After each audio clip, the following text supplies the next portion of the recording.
कांटे बनकर मत रहना, यार कांटे बनकर मत रहना, यार कांटे बनकर मत रहना, यार कांटे बनकर मत रहना।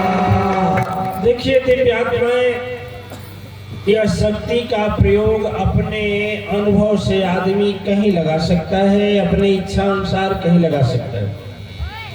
कहा जाता है कि वही चाकू डाकू के हाथ में जाता है तो किसी का हत्या कर देता है, और वही चाकू किसी डॉक्टर के हाथ में जाता है तो किसी का जान बचा लेता है। वैसे ये शक्ति होती है सद्गुरु से प्राप्त शक्ति से कुछ लोग उसको दुर्व्यसन, दुर्विचार और गलत जगह में प्रयोग करते हैं। काम तो करता है, चाकू का काम काटना है, हाथ भी काट देगा, भिंडी पाएगा भिंडी काट देगा, मूली पाएगा मूली काट देगा।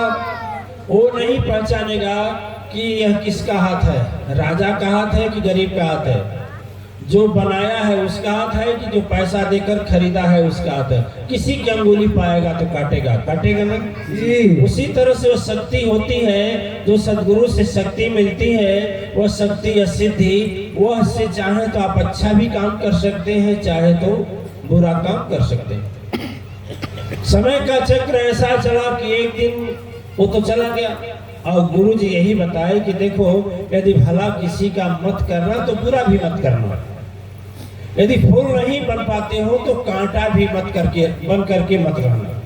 यही उपदेश था उनका लास्ट। लेकिन ठीक है, उल्टा कर दिया। उसका काम क्या था कि रास्ते में जंगली रास्ता था, वहीं जा करके लोगों को रोकता था, जो सामान था छीन लेता था, और ज्यादा बोलता था तो हत्या कर देता था। सदगुरु को खबर मिली, सदगुरु कहा कि सदगुरु सोचे, वाह, मैंने इतनी मेहनत से इसको परखा था, निरीखा था, इतनी कठिन तपस्या से इसको संवारा था। देखिए सदगुरु बहुत कठिन तपस्या करता है। आपको शुद्ध और पवित्र बनाने के लिए सद्गुरु की बड़ी शक्ति और तपस्या लगती है। और सांसारिक कर्म के लिए, सांसारिक कर्म कांड में कोई तपस्या नहीं लगती, कोई बात नहीं लगती। छोटे मोटे दुख संकट समस्या में कोई समस्या नहीं लगती ऐसा तो। लेकिन सद्गुरु का लक्ष्य होता है कि आपको ऐसा बना दे कि आप भी शिष्य बनाने लायक हो, आपके अंदर सद्गुरुत्व की शक्ति प्राप्त हो, आपके अंदर स्वयं अतिप्य शक्ति जो छिपी हुई है प्रकट हो, स्वतः आभा मंडल इतना प्रचंड और प्रलयकारी हो कि उसके सामने आने वाले सभी आपके हो जाए। ईश्वरीय शक्ति आपको हमेशा वह ऊर्जा मिलती रहे। सद्गुरु की इच्छा यही होती है, और सद्गुरु यही चाहता भी है, और सद्गुरु की परिभाषा भी यही है। अब वह शक्ति पाने के बाद जब ऐसा करने लगा तो सद्गुरु को बड़ा कष्ट हुई, और सद्गुरु को जब कष्ट हुआ तो सद्गुरु बोले कि अच्छा ठीक है, जाता हूँ।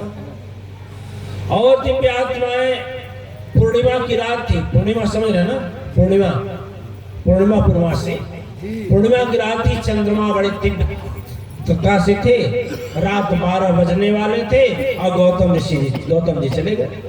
और जब गौतम जी चले गए तो वह जो शिष्य दूरी से देखा तो कहा कि लाओ, ये कौन आदमी आ रहा है, और तुरंत अपना खड़ उठाया काटने के लिए कि जो कुछ है मुझको दे दो, और नहीं तो तुझे काट दूंगा। और जब नजदीक जाकर देख रहा है तो और कोई नहीं है, वो तो उसके गुरुजी। कौन है? गुरुजी, सद्गुरु। जब देखा तब खड़क तो उठाया था काटने के लिए, लेकिन जब देखा सद्गुरु है तो उसके चेहरे पर, उसके मन में, उसके दिल में, उसके दिमाग में सारी भ्रांतियां नजरों के सामने, गुरु के सारे वक्तव्य आने लगे, और गुरु के सत्कर्तव्य और गुरु उसके साथ कैसा व्यवहार किए थे वह आने लगे। और उसके बाद आंखों से आंसू निकलने लगा, हाथ से खड़क गिर गया। हाथ से जब खड़क गिर गया तो बोला, गुरुजी आपने क्या किया, आप क्यों आ गए? हो कहीं मैं आपको, आपके ऊपर यह दुधारिया तलवार चला देता तो आज बताइए हम कितना बड़ा पातकी होते। गुरुजी हंसे, कहे देखो तुम काट देता मुझको तो उतना दुख नहीं होता, मेरा सर को धड़ से अलग कर देता उतना तकलीफ नहीं होता, जितना यह तकलीफ हो रहा है। तुम्हें याद है मैं नसीहत क्या दिया था? अरे काट देता मुझको तो ठीक है, जो काम कर रहा है वह कर देता, लेकिन मुझे बताओ कि मैंने तुमको कब कहा था कि जा करके और जीव जो परमात्मा बनाकर धरा पर भेजे हैं उसकी हत्या करना तुमको बताए थे? देवी आत्माएं कहा जाता है कि सदगुरु की एक वाणी सदगुरु की हृदय में जैसे जाती है, हाथ से तलवार छूट जाता है और वह चरणों में गिर जाता है और एक संकल्प लेता है कि गुरुजी मैं आज से शपथ लेता हूँ कि आपका जो नसीहत दिया है भला किसी का कर न सको तो बुरा किसी का, अरे बुरा किसी का मत करना, बुरा किसी का मत करना। फूल नहीं बन सकते हो तो कांटा बन कर भी मत रहना, कांटा बन कर के मत रहना, कांटा बन कर के मत रहना। अब उसके समझ में आ गया और उसे संकल्प में यह बात समझ में आ गई कि आज से संकल्प लेंगे और अपना जीवन बदल देंगे।